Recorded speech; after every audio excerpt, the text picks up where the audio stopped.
Assalamualaikum warahmatullahi wabarakatuh. Waalaikumsalam.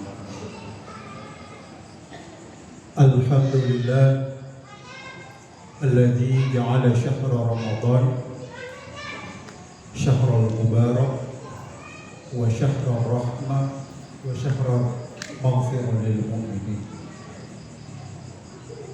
Allahumma salli wa sallim wa barik ala sayyidina Muhammadin Mustafa wa ala alihi wa sahbihi ajma'in. Jamaah tarawih yang dimuliakan oleh Allah, lewat mimbar tarawih kali ini saya diamanahkan untuk menyampaikan tentang yang berkaitan dengan doa. Kalau kita memahami hakikat doa, paling tidak kita bisa lihat dua hal.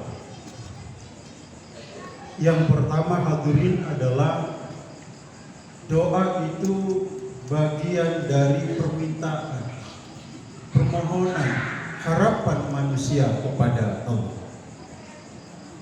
Yang kedua, doa juga menandakan satu bukti bahwa manusia itu butuh Allah. Manusia menegaskan dirinya bahwa ia lemah tidak berarti di hadapan Allah Subhanahu wa taala.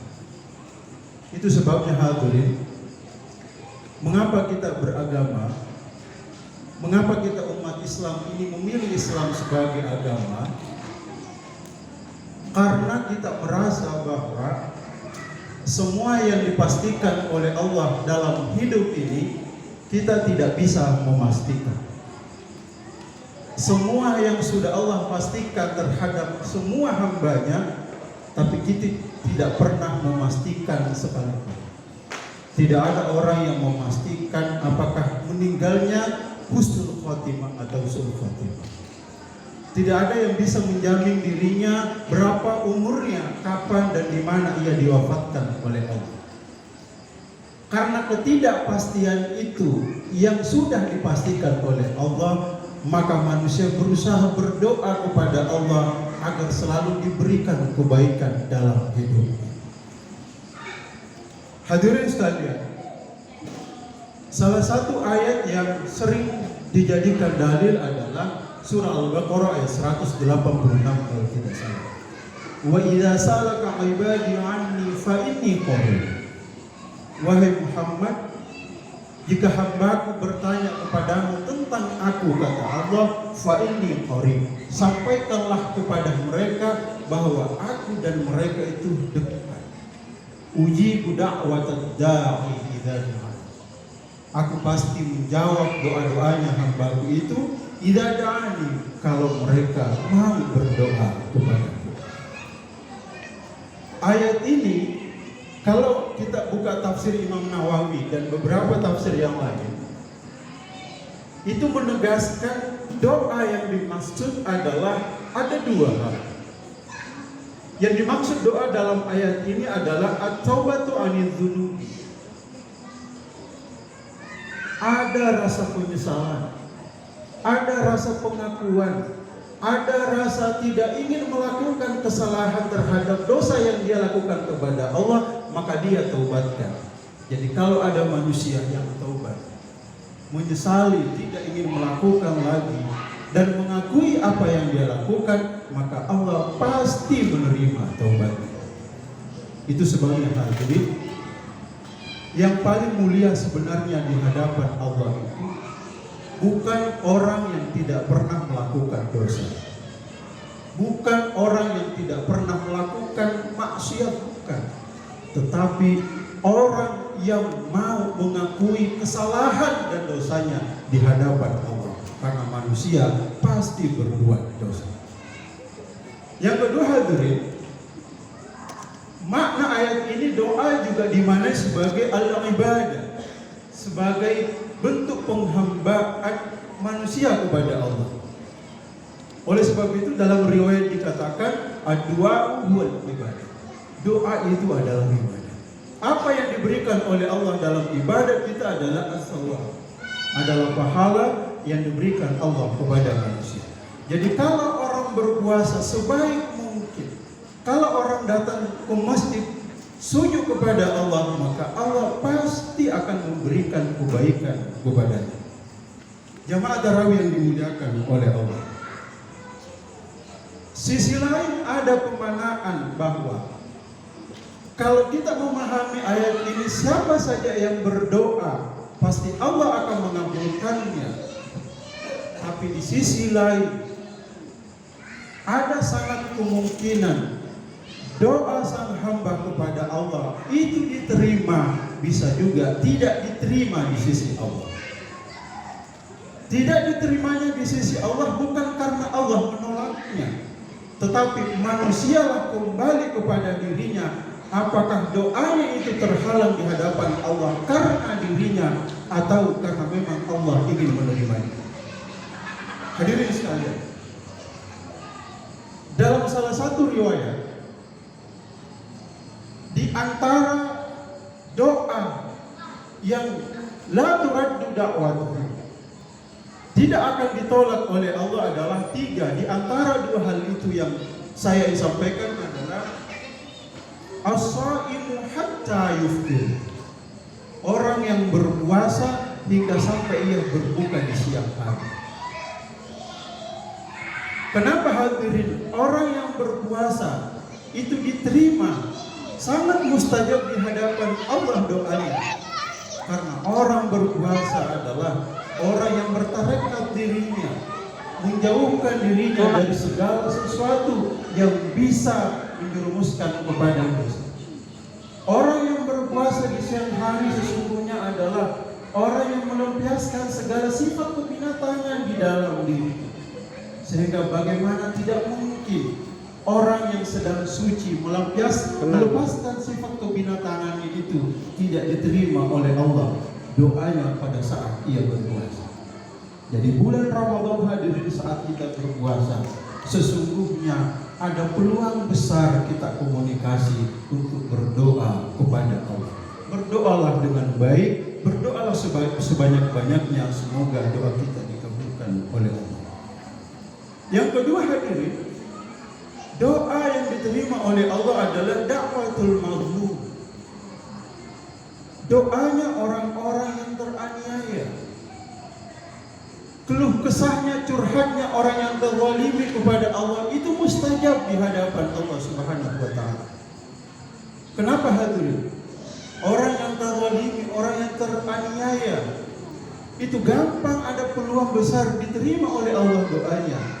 Ini menegaskan bahwa Allah itu, Islam itu tidak ingin seseorang semena-mena untuk melakukan kezaliman terhadap orang lain.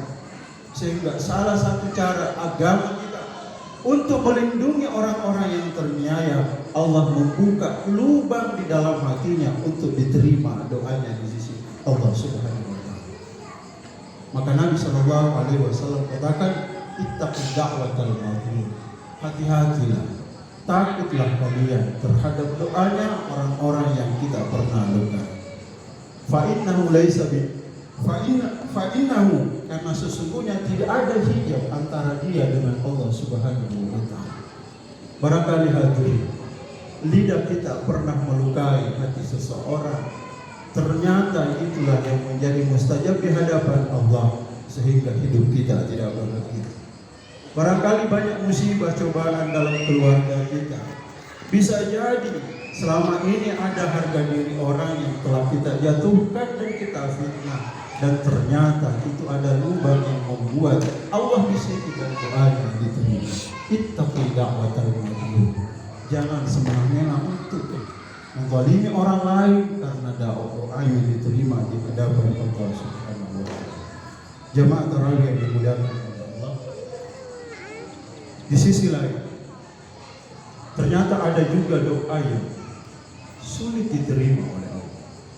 Dan lagi-lagi ini bukan karena Allah, tetapi kembali kepada diri kita. Di dalam kitab Tadhirul Qulub itu dikatakan ada 3 doa yang tidak akan diijabah oleh Allah. 2 di antaranya adalah orang yang senantiasa makan aklul haram, orang yang kebiasaan sehari-harinya mengonsumsi makanan yang haram. Sa'ad bin Abi Waqqas, beliau pernah menghadap kepada Rasulullah SAW. Ya Rasulullah, doakanlah aku kepada Allah agar doaku ini mudah diijabah oleh Allah. Apa jawaban Rasulullah? Ya Sa'ad, perbaikilah makanmu, makan dan minumlah dengan sesuatu yang halal, karena itu adalah cara untuk doa kita mudah diijabah oleh Allah Subhanahu wa Ta'ala. Bagaimana mungkin setiap daging yang masuk ke dalam perut kita, setiap minuman yang kita nikmati itu diterima oleh Allah, di saat yang sama itu adalah haram, sesuatu yang haram, lalu tubuh kita memohon kepada Allah Subhanahu wa Ta'ala. Dan inilah yang menjadi penghalang kenapa doa kita tidak diijabah oleh Allah. Yang terakhir hadirin Allah, man kana fi qalbihi hasadun lil muslimin, orang yang di dalam hatinya ada benih rasa dengki, rasa iri terhadap orang lain. Orang yang dengki itu ada 3 kategori. Ada orang yang cemburu, tidak senang terhadap saudaranya karena kenikmatan duniawi dan dia ingin merasakan hal yang sama. Kelompok kedua, ada orang yang iri kepada tetangganya terhadap temannya atas apa yang dia capai, lalu ia ingin melebihi saudaranya itu. Jadi semua orang dia dianggap adalah saingan, semua orang dianggap adalah kompetitornya. Yang ketiga adalah orang yang dengki terhadap orang lain atas kenikmatan yang ia dapatkan dan berharap kekayaan tetangganya, kekayaan saudaranya, kekayaan kerabatnya itu dicabut oleh Allah dan dia bisa merasakan lebih dari itu. Mudah-mudahan hadirin, sifat dengki ini dihilangkan dalam diri kita, karena inilah yang menutup peluang kita diterima oleh Allah doa kita. Kenapa? Karena orang yang dengki sebenarnya adalah orang yang protes. Satu aja dulu. Bagaimana mungkin doa seseorang diterima oleh Allah di saat yang Ini sama dulu. dia protes kepada Allah karena dia dengki, di saat yang sama mengangkat tangannya untuk berdoa kepada Allah. Jadi mustahil diberikan doanya diterima oleh Allah. Hadirin sekalian, kesimpulannya adalah mari kita perbaiki diri kita, karena doa diijabah oleh Bismillah Allah. enggak tadi? Dijabah atau tidak itu sangat bergantung terhadap diri kita. Dan momentum bulan puasa ini adalah bagian daripada ikhtiar kita. Semoga segala harapan kita di bulan Ramadan ini diijabah oleh Allah Subhanahu wa Ta'ala. Kurang lebihnya mohon maaf. Wallahu muwaffiq ila aqwamit thoriq. Assalamualaikum warahmatullahi wabarakatuh. Waalaikumsalam. Nah ganti ya.